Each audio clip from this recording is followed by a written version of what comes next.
He walked into the bank in a clean gray suit. Calm, professional, just trying to make a deposit. What happened next wasn't a misunderstanding. It was targeted, deliberate, and it nearly cost him everything. A black LGBTQ plus professional profiled and humiliated in plain sight. What the bank did know, he documented everything. And this time, the system wasn't going to look away. From silent stares to courtroom chairs, from whispered rumors to public hearings. This is the story of one man who turned prejudice into policy change. And stood up not just for himself, but for everyone they tried to silence. So sit back, listen closely, and ask yourself, what would you do if it happened to you? Was justice truly served? Comment your thoughts below, and if stories like this matter to you, don't forget to like, subscribe, and share with someone who needs to hear it. Darius Lane always liked to start his week early. It wasn't about productivity hacks or motivational quotes, he just liked the stillness before the day got too loud. The hum of his espresso machine, the slow rhythm of his jazz playlist, the quiet confidence that came with putting on a suit that fit just right. He wasn't flashy, but he understood the power of presence. Gray suit, black shirt, no tie, clean, sharp lines, understated but unmistakable. He drove himself to the bank that morning, his SUV humming quietly down the suburban roads. The neighborhood was quiet, well-maintained, almost aggressively polite. The kind of place where people smiled tight-lipped hellos at each other but never made real eye contact. The First Union Bank branch sat on the corner of a small strip mall, wedged between a dry cleaner and a bakery that always smelled better than its pastries tasted. Darius pulled into a parking spot right out front. Nothing about this morning felt unusual. He wasn't nervous, didn't feel out of place. Why would he? He had every right to be there. He was a long-standing client of the bank, though he did most of his business online or through a private banker in the city. Today, though, he needed to make an in-person deposit, a sizable one. The check was tucked neatly inside a leather folder on the passenger seat, $250,000 from the sale of a small commercial property he'd quietly owned for years. Not a windfall, not life-changing money, but a milestone, a reminder of how far he'd come. He stepped out of the car and adjusted his cuffs as he walked toward the glass doors. Inside, the bank was brightly lit and mostly empty. Two tellers were behind the counter. One older white woman with curled blonde hair and a name tag that read Karen, and a younger Latina woman counting bills behind the glass. A middle-aged man in a sweater vest was sitting at a desk by the loan brochures. Everything smelled faintly of printer toner and overused air conditioning. Karen looked up when he walked in. Her expression didn't change. No smile, no greeting, just a quick up-and-down glance and a tight set to her mouth. Darius gave her a polite nod and stepped up to the counter. "Good morning," he said, voice calm, steady. "I'd like to make a deposit." Karen didn't answer right away. She glanced at the folder in his hand, then back at him. "Do you have an account with us?" she asked flatly. "Yes," Darius replied, keeping his tone even. "Been with First Union for about 10 years. "Account number." He started to open the folder to pull out his documents, but she held up a hand. "Before you hand me anything, I need to know what kind of deposit we're talking about," she said. Darius blinked. "Excuse me." "What kind of deposit?" she repeated more slowly this time. "Cash, check, how much?" He hesitated only for a second, not because he didn't know, but because the question felt loaded. He'd never been asked to state an amount before being allowed to proceed. Still, he wasn't going to give her a reason to escalate. "It's a certified check," he said, "for $250,000. Karen's eyebrows rose just slightly. She reached under the counter and tapped something. Darius couldn't see what. She didn't ask for the folder. Instead, she turned to the younger teller behind her and whispered something. The other woman glanced up at him, her expression unreadable. Darius felt the shift in the air. It wasn't overt, not yet, but he knew how to read a room. Years of business meetings, client lunches, and cautious introductions had trained him to spot the signs. The doubt, the discomfort.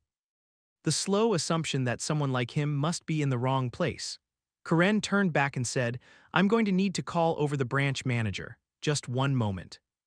"I haven't even handed you the check yet," Darius said evenly. "Would you like to verify it?" "We'll wait for the manager," she said, already walking away.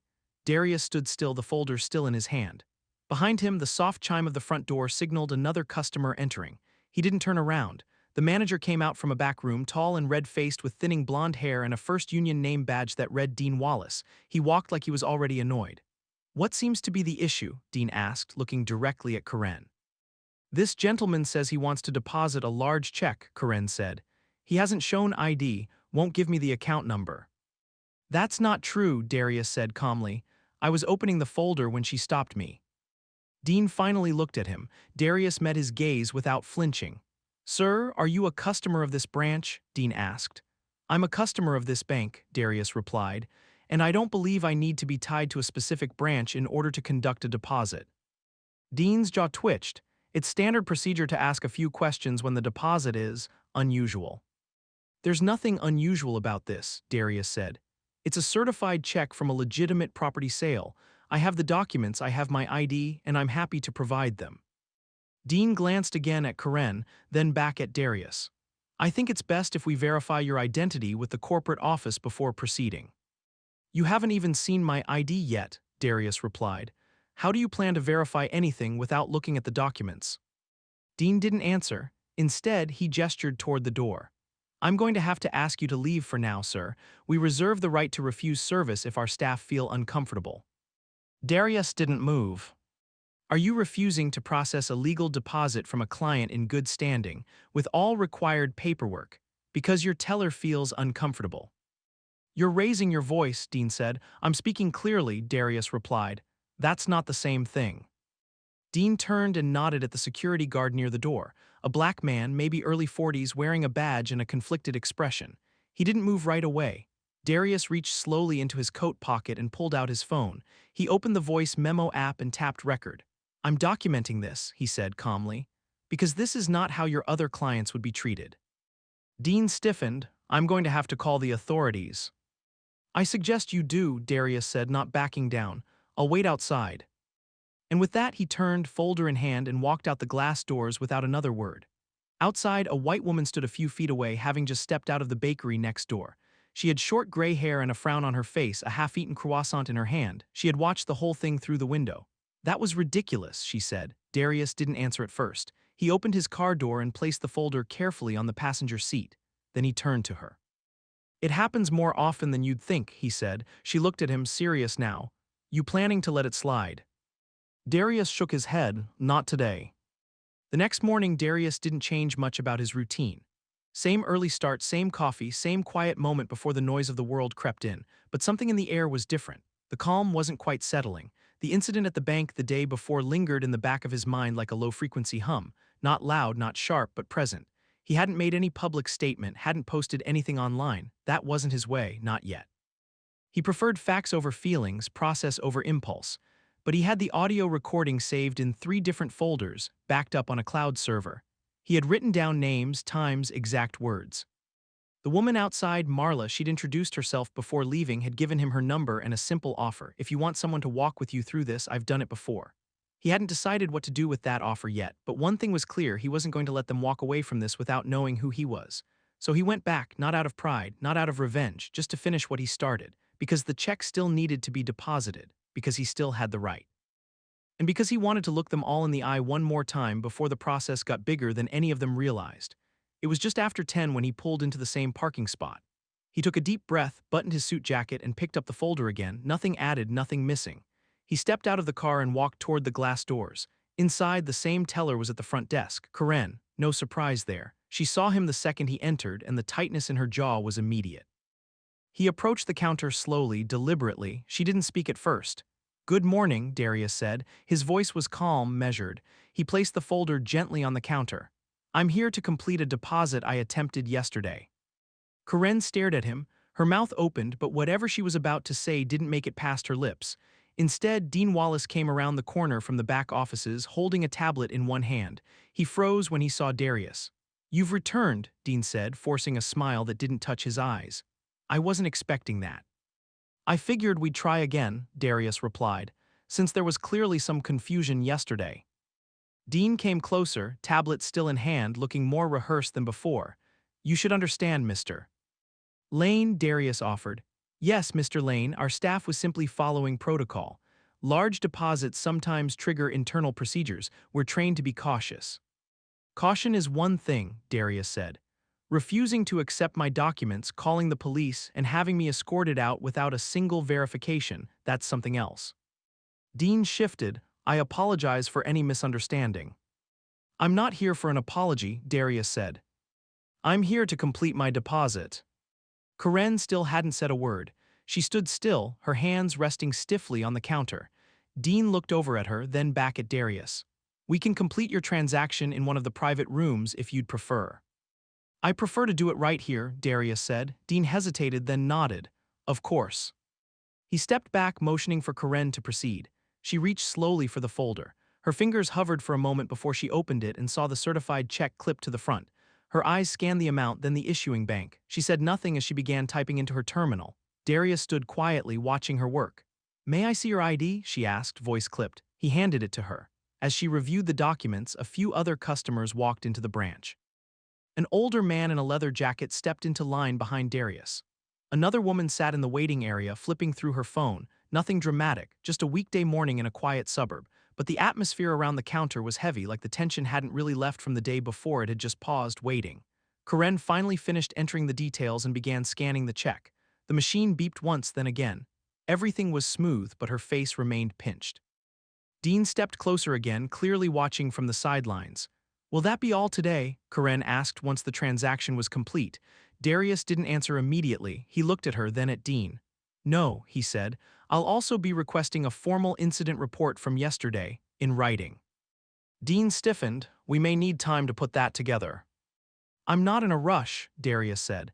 I'd just like it submitted officially and emailed to me by end of week. Dean hesitated but nodded. We can do that. Good, Darius replied. He took the folder back, along with the receipt she printed and his ID. Then he stepped away from the counter and walked toward the doors. Just before he reached them, the woman who'd been sitting nearby looked up from her phone. You handled that real smooth, she said under her breath. Darius glanced at her, offering a small nod. That's the only way they understand.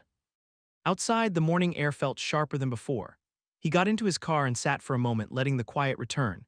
His heart wasn't racing, his hands weren't shaking, but he was aware of every breath, every beat. He didn't know what the next steps were, not exactly. But he knew this wasn't over. The deposit was done, but the issue wasn't resolved. There were policies to question, systems to examine, and behavior to uncover. He drove back to his home office and opened his laptop. He pulled up the audio file again from yesterday and listened to the final minute. The part where Dean called him threatening. The part where Karen refused to verify anything. Then he opened a blank document. Title, First Union Discrimination Incident, May 3rd. He began typing, time, names, location, dialogue, everything exactly as it happened. He included a timeline of events, attached the audio clip, and saved the file to a secure folder. Then he sent a message to Marla. Went back, deposit processed. I'm ready to talk when you are. She replied 3 minutes later. Good, let's meet tomorrow, you'll want to see what I found.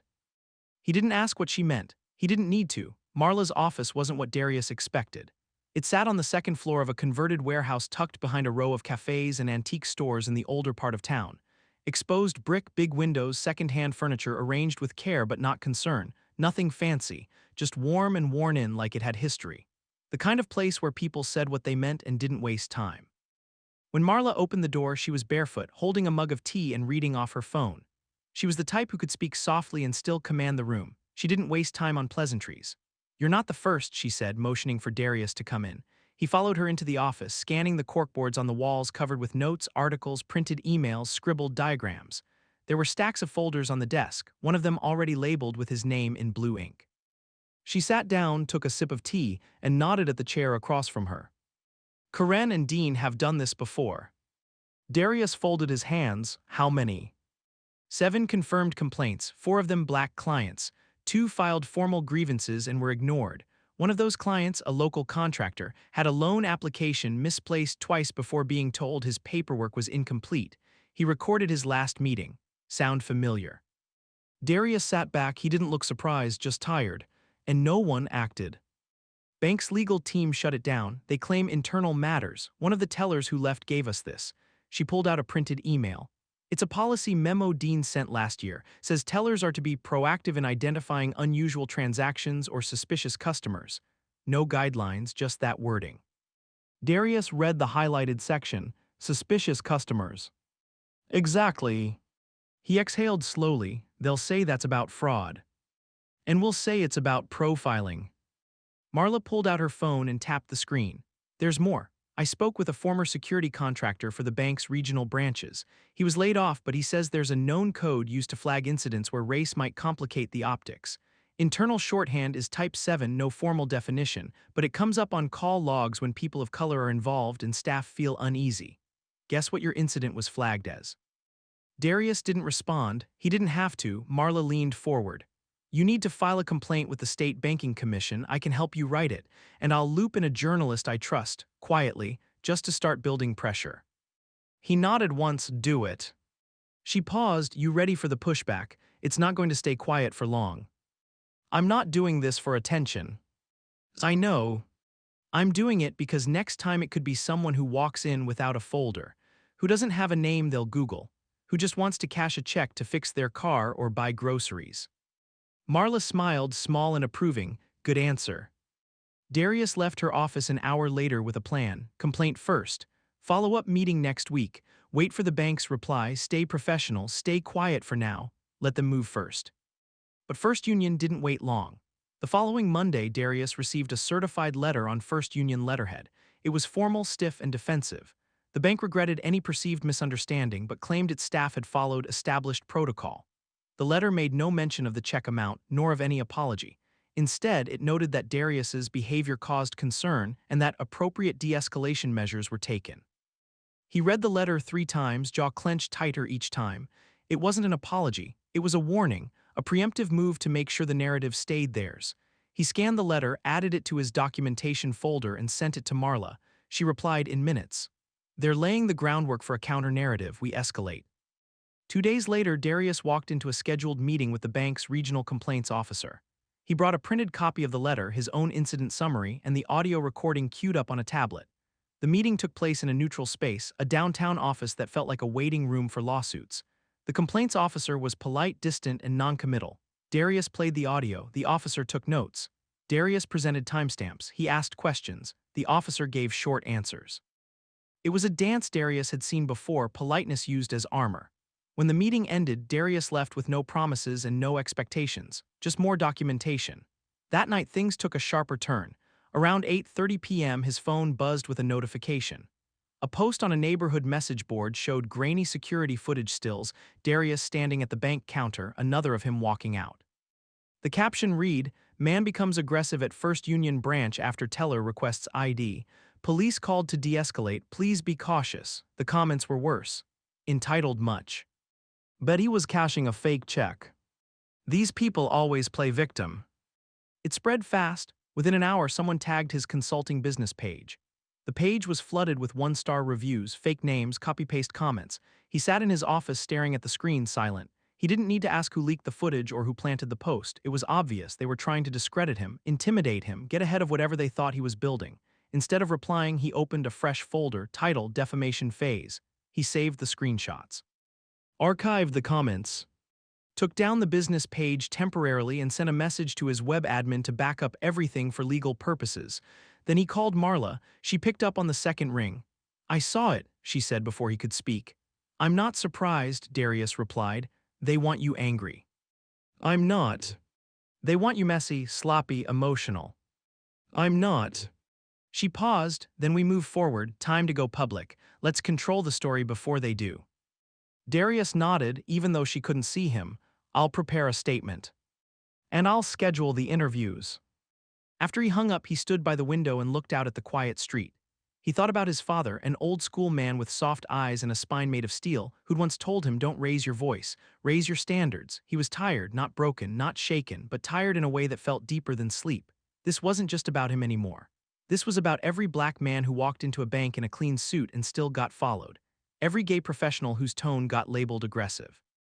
Every quiet, orderly customer who got treated like a threat just for existing. He didn't need their validation, but he would take their attention and turn it into accountability.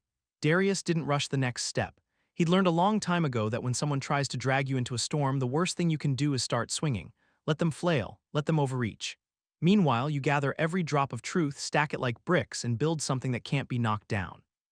The morning after the smear post spread through the neighborhood forums, Darius met Marla again, this time not at her office but at a small, carking space she rented downtown. She had a coffee waiting for him, black with 1 sugar, and a folder sitting on the table thicker than the last time. "Media's ready," she said. 2 outlets.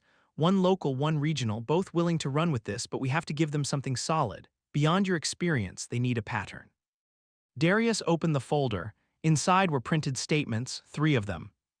He read the first one. A black woman, mid-40s, describing how Karen at First Union refused to honor a wire transfer without cause, and then accused her of being combative when she asked for a supervisor. The second was from a Latino couple trying to open a joint account who were told they needed additional verification and ultimately gave up after 3 weeks of stonewalling. The third was the former contractor Marla had mentioned, who had his loan paperwork mysteriously lost twice. "She's still out there," Marla said, tapping the top sheet. "Karen, she's been moved to another branch, temporary transfer, not discipline." Darius frowned. "They're hiding her. They're hoping it'll cool off.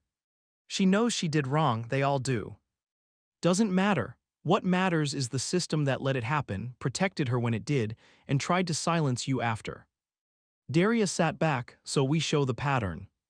"Exactly, and we do it clean. No yelling, no hashtags, just facts." The next few days moved quietly but deliberately. Darius filed his formal complaint with the state's Division of Financial Institutions. Marla helped fine-tune the language. Every phrase was specific: discriminatory denial of service, documented intimidation, retaliatory defamation. He included the recording, the copy of the letter from the bank, and a full summary of the online smear campaign. He also sent copies of the complaint to the bank's corporate compliance office and the NAACP's Legal Defense Fund. Then they reached out to the press. The reporter from the regional paper met with Darius in a small conference room at the parking space. She was young, early 30s, and asked sharp questions without sounding aggressive. She had already read the statements from the other victims and had done her own research. She came prepared. "Can I ask," she said after an hour of notes and quotes, "why didn't you post about this sooner? Most people would have gone online right away." "Because that's what they want," Darius replied. "A burst of noise they can ignore after a few days. I want something they can't sweep under a rug."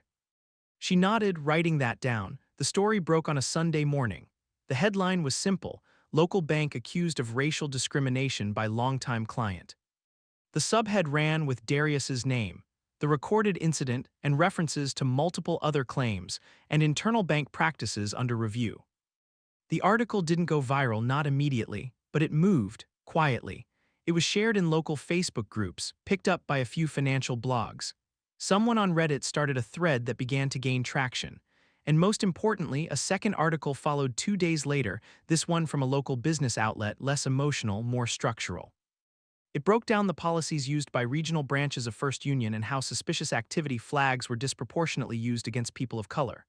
Darius didn't celebrate. He didn't even smile. This wasn't a win yet, it was a shift. A ripple in a still pond. Then came the email. It arrived late on a Wednesday night. An internal employee from First Union, anonymous, writing through a burner address. Subject line: "They've been warned." The body of the email was short. "Karen and Dean have had multiple complaints filed, all swept under a rug by regional HR. There's a document, an internal complaint log. It exists, I've seen it. 15 entries, only 2 were followed up on. One involved a white client, the rest were ignored. I don't have access anymore, but you should know they're scrambling. Legal's involved now. They know you're not going away." Darius read the message twice, then forwarded it to Marla. She called within minutes. "That's the break," she said. "If we can get that log, even a redacted version, we've got a smoking gun." "I don't want this to just end in a settlement," Darius said. "I want the system fixed. Then we apply pressure." The next day, a lawyer from First Union's compliance division reached out. Her tone was polite, guarded, and careful. She wanted to clear the air, offered to meet privately. She suggested it might be best to resolve this before things get unnecessarily complicated. Darius declined the meeting.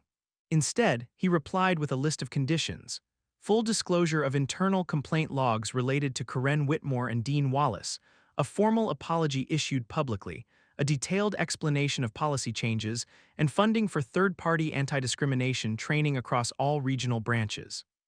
He ended the email with one line: "If you're not willing to do what's right, I'm prepared to go the distance." He didn't hear back for 3 days. In the meantime, the story grew. A retired bank auditor contacted Marla and offered insight into how branches fudge compliance reports to maintain high-performance ratings. A community organizer shared that the same branch had refused to sponsor a local Black-owned business event 3 years in a row. Another former employee anonymously provided redacted emails showing that Dean Wallace had joked about Type 7 clients in internal messages. The pattern was getting clearer. This wasn't about one bad interaction. It was a culture, a tolerated, hidden, and protected culture, and it was beginning to rot in the light. By the end of the week, the State Banking Commission had formally acknowledged Darius's complaint.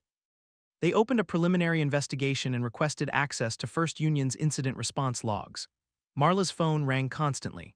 More people came forward, clients, employees, even a former assistant manager who quit after being told to stay out of it when she questioned how a black customer was treated. Darius stayed quiet publicly.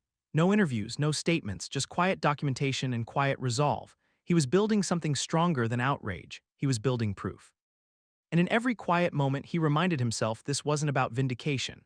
It was about protection for the next person who walked into that bank, for the version of him that didn't have a folder full of receipts and a lawyer who believed him. He wasn't done, not by a long shot, but now he wasn't alone. By the time the first summons was issued, the temperature around First Union Bank had shifted.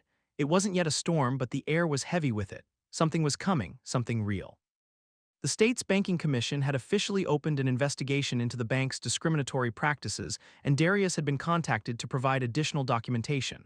The letter was polite, legal, sterile, but he saw the meaning beneath it. They couldn't ignore him anymore. He'd done what few expected him to do, stayed quiet, focused, professional. He hadn't gone on television. He hadn't shouted into a void online. He built his case like a structure meant to outlast the noise. And it was beginning to bear weight. Marla sat across from him in a quiet corner of a downtown coffee shop. Her tablet was open between them, displaying the newest documents they'd received, a set of internal performance memos from a First Union whistleblower. The language was coded, but the message was clear. Employees were rewarded for minimizing unusual activity, which often meant refusing or delaying services to clients who didn't match expectations. This here, she said, tapping the screen. This is what they call plausible deniability. They never say race or gay or black, but everyone in that building knew what unusual meant. Darius sipped his coffee slowly, and the commission. They're taking it seriously. There's media pressure now, and we've got allies in places we didn't even know we had. Marla leaned back, watching him. You did this the right way, you know. They expected you to get loud. You didn't, you got smart. He nodded but didn't smile. Loud is for people who need to be heard. I needed to be seen. Outside, life went on as if nothing had changed. People walked their dogs, bought croissants, sat under patio umbrellas discussing weekend plans. But behind closed doors, First Union's leadership was scrambling. That same day, a local podcast did an episode titled The Banker's Bias. It wasn't a headline grabber, but it was honest. The host read Darius's complaint out loud, played a clipped audio segment of the bank teller refusing to even take his ID. Then interviewed two other clients who'd experienced discrimination at different branches, both of whom had come forward after hearing Darius's story. And then came the real pressure. A city council member requested a review of all city contracts with First Union, a nonprofit organization focused on financial literacy for LGBTQ+ youth, cut ties with the bank. A high school teacher sent Marla a grainy photo of a training handout from a staff orientation at First Union that mentioned cultural sensitivity but listed 0 action items. Piece by piece, the foundation of the institution began to crack. Darius got a call from the security guard who had watched the entire incident unfold that day at the branch. His name was Marcus, and his voice was careful but firm. I kept quiet at first, he said. Didn't want to risk my job. But they demoted me last week, said I was too familiar with clients. They knew I saw what happened to you. Darius paused. You still working there? Not anymore. I'm talking to my own lawyer now. But if you need me to say what I saw, I'll say it. Thank you, Darius said quietly. I'll make sure it counts. They met a few days later in a library conference room. Marcus gave a full statement, how Karen refused to serve Darius, how Dean never asked to see documentation, how no one called for de-escalation before calling the police. He remembered every word, every movement. They were never afraid of you, Marcus said. They were annoyed that someone like you expected to be treated like anyone else. Darius nodded. I was polite the entire time. That's what scared them, Marcus replied. You didn't flinch, you didn't apologize for being there. Marla recorded the conversation with Marcus's consent. The audio would be submitted with the ongoing complaint. Another stone in the structure. Later that evening, Darius sat in his home office with the lights off. The room was quiet except for the occasional chirp from the street outside. He read through the newest emails, more stories from clients who'd been profiled, turned away, or quietly humiliated. He started a new file, supporting statements phase 2. Each name was given a code, each event dated, each piece of proof backed up 3 times. He wasn't a lawyer, he wasn't a politician. He wasn't trying to be anything other than who he already was, a man who had earned his place and who refused to give it up to someone else's ignorance. By the end of the week, the bank responded publicly. A carefully worded press release claimed that all employees are expected to treat clients with dignity and fairness, and that any concerns brought forward are taken seriously. It didn't name Darius. It didn't name anyone, but the message was clear. They were feeling the heat. Marla called him as soon as the statement went live. They blinked, she said. They're not apologizing yet, but they're not denying it either. That means they know we've got them cornered. Darius was quiet for a long moment. They'll try to spin this into a training opportunity, he said. Throw a few people under the bus and call it a day. Not if we keep going. I want real policy change. I want records unsealed. I want the commission to release findings publicly. You're not asking for justice, Marla said. You're asking for transformation. Justice is what you get when the damage is done. I want to stop the damage from happening in the first place. There was a long silence. You sure you want to keep going? She asked. I'm not tired yet. That weekend, the regional news ran a panel segment on racial bias in financial institutions. Darius wasn't on the panel, but his story was central to the discussion. They showed the photo of him entering the bank in his gray suit. They played the podcast clip. They mentioned the growing number of former clients stepping forward. Then finally they named Karen. They named Dean. And suddenly the conversation wasn't about a misunderstanding anymore. It was about a culture, a system. A way of operating that had hurt people quietly for years. Darius watched it alone in his living room. He didn't feel triumphant. He felt grounded. There was still a hearing coming. There was still testimony to give, but the ground had shifted. Now when people Googled his name, they didn't just see a consultant. They saw a man who refused to be erased. A man who took their silence and made it loud. The morning of the hearing broke overcast and slow, the kind of gray that sat low over the city, thick and unmoving. Darius stood in front of his bathroom mirror adjusting his tie. He hadn't worn one in months, but today needed it. There was something about that knot at his throat, structured, deliberate, final. He stared at himself longer than usual, not out of vanity, not out of nerves, just recognition. He looked the same as he always did, but everything beneath the surface had shifted. He wasn't just Darius Lane, consultant. Not anymore. He left early, walking out of his townhouse with nothing but a folder tucked under one arm and a calm that felt like armor. The hearing was being held downtown, in one of the newer government buildings with wide windows and polished floors meant to make the public feel seen while keeping them firmly in their place. Marla met him at the steps. She wore her usual black pantsuit, but today she had her hair pulled back tighter than usual, like she meant to show the lines on her face, not hide them. You ready? She asked. Darius nodded. It's just the truth, that's the easy part. Inside, the room was half full, commission staff in the front, folding chairs arranged in neat rows for press, public, and whoever else had managed to wrangle an invite. 2 cameras were mounted in the corners. It was technically a public session, but not meant for spectacle. Still, word had spread and a few familiar faces sat near the back.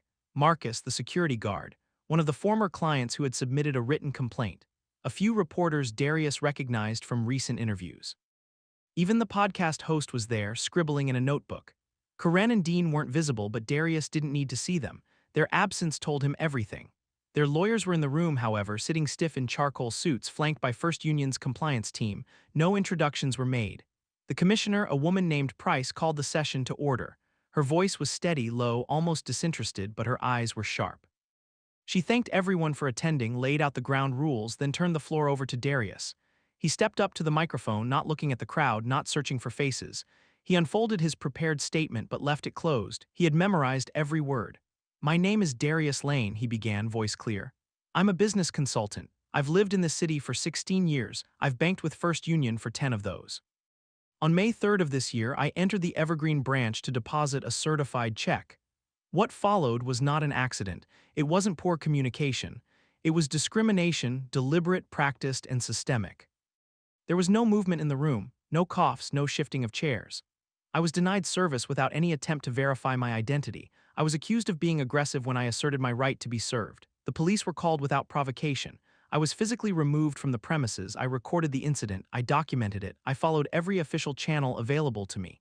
And still the institution tried to bury the issue, to discredit me, to shame me into silence. He paused, letting the words settle, not like smoke but like stone. But I wasn't the first, and I wasn't the last. You have before you 7 additional complaints filed over the last 4 years, each one involving either Karen Whitmore or Dean Wallace. The stories differ in detail but not in tone. There is a pattern here, not of misunderstanding but of targeted bias, of profiling dressed up as policy. He reached down and lifted the folder, holding it gently in his hands.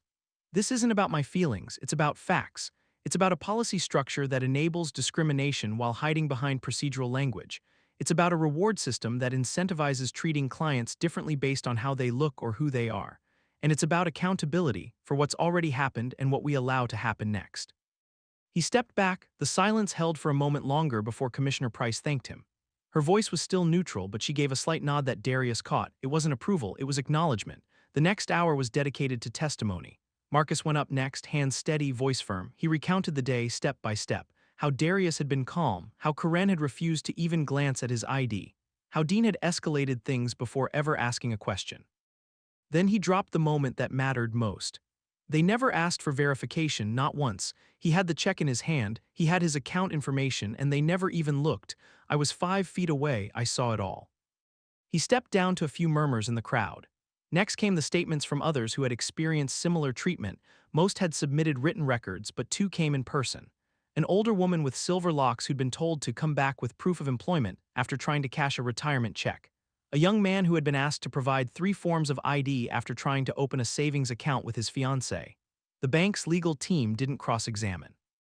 They didn't ask questions, they just scribbled notes, their eyes flat and unmoved. But then came the turn. One of the commissioners asked for clarification on a document that had been entered into evidence, an internal First Union policy memo referencing Type 7 incidents. A code that had no formal definition, but one that had been used repeatedly in complaints involving black clients. The bank's lawyers shifted visibly. One of them leaned forward to whisper something to another. But the commissioner didn't let it drop. "What is a Type 7 incident?" she asked. "And why is there no public-facing explanation for this category?" The lawyers deferred. They said it was an internal monitoring code used for risk assessment. "Then why does it only appear in complaints where the clients are people of color?" she pressed. No answer. Another commissioner picked it up. "Why was Mr. Lane's check flagged as suspicious before it was even seen?" Again, silence. The cameras kept rolling. And then, for the first time all morning, someone from the bank finally spoke. A man in a gray blazer, introduced earlier as a regional director, cleared his throat and said carefully, "We acknowledge that there have been lapses in training. We are reviewing our procedures and will issue revised policy guidelines. We take all complaints seriously." Marla, seated beside Darius, let out a sound that was halfway between a scoff and a sigh. "That's their move," she whispered. "Admit the edges, deny the core." But it didn't land the way they hoped, because the hearing wasn't about one mistake anymore. It was about accumulation, about layers, about time. Commissioner Price closed the session 2 hours later. She didn't make any declarations, didn't swing a gavel, but she promised a formal report would be published. She also confirmed that disciplinary recommendations would be considered pending review of the full evidence. Outside, the press was waiting. Cameras, microphones. Darius walked past them, not stopping, not speaking. He didn't need to. The work had been done inside. The truth was out now, on the record, documented, heard. Marla caught up with him on the sidewalk. "That was a good day." "It was a long time coming," he replied. They stood in silence for a moment, the hum of the city rising around them. In the distance, rain began to fall, light and indifferent. Darius didn't flinch, he'd weathered worse. The letter came 3 weeks after the hearing. Heavy cardstock, embossed seal, official ink. Darius held it in his hand before opening it, sensing its contents before he even read a word. He sat at his kitchen table, the same place where he'd first written out his account, where he'd made calls and drafted timelines, where he'd held silent conversations with himself about whether any of this would make a difference. He broke the seal and read the first line. "In light of the evidence presented and reviewed by the State Banking Commission, disciplinary action and policy reform recommendations are as follows." There was no emotion in the letter. It wasn't poetic. It was structural, direct, built to be filed away in a cabinet, but the meaning was clear. Karen Whitmore terminated, Dean Wallace barred from leadership roles in any banking institution pending formal review. First Union fined, required to undergo mandatory anti-bias audits for the next 2 years, and most importantly, the commission would be making all findings public. The complaint log would be unsealed, no redactions. Full transparency. Darius closed the letter, set it down, and exhaled. This wasn't vengeance. It wasn't some triumphant ending where the villains were humiliated in front of cameras. It was a quiet, grinding shift in accountability. The system had acknowledged harm not just to him but to every person who had been quietly dismissed, ignored, or profiled in a branch where service was supposed to be a right, not a privilege. Later that day, Marla joined him on his back porch. She didn't ask to see the letter. She already knew what it said. She just poured 2 glasses of lemonade and sat across from him. "They'll move on," she said after a while. "They'll hire new people, write new training manuals, issue some statement about learning and growing." "I don't care what they say," Darius replied. I care what they do. They did one thing right, she said. They pushed the wrong man. He gave a soft laugh, more tired than amused. They didn't think I'd last. They didn't think you'd document. They sat in silence for a while, watching the trees shift in the wind, the sky finally clear after a week of clouds. In the weeks that followed, the report began circulating. It hit local news again. A few national outlets picked it up, especially the part about Type 7 incidents and how many of them had gone unaddressed. Financial blogs published analyses of the commission's findings. Think pieces appeared, questioning the internal culture of mid-size banks and the lack of regulation around how branches profile clients under the guise of fraud prevention. Darius didn't comment on any of it. He declined interviews. He let the story stand on its own. But he did something else. He took a portion of the settlement First Union quietly offered, never admitted fault of course, but the sum was significant, and put it into a grant program. It was simple, small to start, but clear in purpose. Microgrants for Black LGBTQ plus entrepreneurs starting small businesses.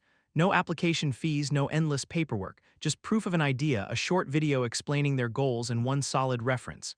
He called it the Lane Fund. It wasn't about legacy, it was about protection, about making sure the next person had a little more footing than he did. Months passed. Karen and Dean became footnotes in articles about systemic bias in finance. First Union rebranded a few local branches and hired a new diversity officer whose name was mentioned in a press release but not seen again. The world moved on as it always did, but Darius didn't disappear. He spoke once at a financial literacy event hosted at a community center not far from the branch where everything began. He was introduced simply, local business owner and advocate. He didn't mention the bank, didn't talk about lawsuits. He spoke about dignity, about knowing your worth before someone tries to discount it, about the power of documentation, of staying calm when it's easier to rage. After his speech, a young man came up to him, maybe 19 or 20, nervous but trying not to show it. He had tight braids and a notebook filled with scribbled ideas for a graphic design business. "I'm applying to the fund," he said. "I didn't think I'd get a shot, but my mom told me about your story, said you didn't wait for permission to be treated right." Darius smiled, warm and full this time. "You don't need permission, just proof, and you've got that." The young man nodded, clutching his notebook like it was a lifeline. As Darius left the center, he passed by a familiar face, Marcus, the former security guard, now wearing a button-down shirt with the name tag of another bank entirely. He looked lighter, healthier, eyes steadier. "They made me assistant manager," Marcus said, grinning. "Different branch, better people, got lucky." "That's not luck," Darius replied. "That's what happens when you speak the truth." They shook hands, firm, long, silent. On the one-year anniversary of the hearing, Darius returned to the Evergreen branch for the first time. Not to bank, not to confront. He stood across the street, hands in his pockets, watching the flow of customers in and out. New faces behind the counters, new signage. The air looked the same, but he knew better. He wasn't angry, he wasn't even triumphant. He was resolved. This wasn't the end of the fight, not by a long shot, but it was a mark, a page in the ledger. A documented truth that couldn't be erased. The story had started with a simple act, a man trying to deposit a check, nothing dramatic, just the quiet expectation of respect. It had turned into something larger, not because he shouted, but because he endured, because he made sure the world saw what so many had lived through and been told to forget. As he turned to walk away, the wind picked up, rustling the trees along the sidewalk. A small boy stepped past him with his mother, pointing at a billboard nearby. It was an ad for a local bank. Everyone deserves to be seen. Darius didn't believe in coincidences, but he believed in change. And this, quiet, slow, imperfect, was the beginning of it.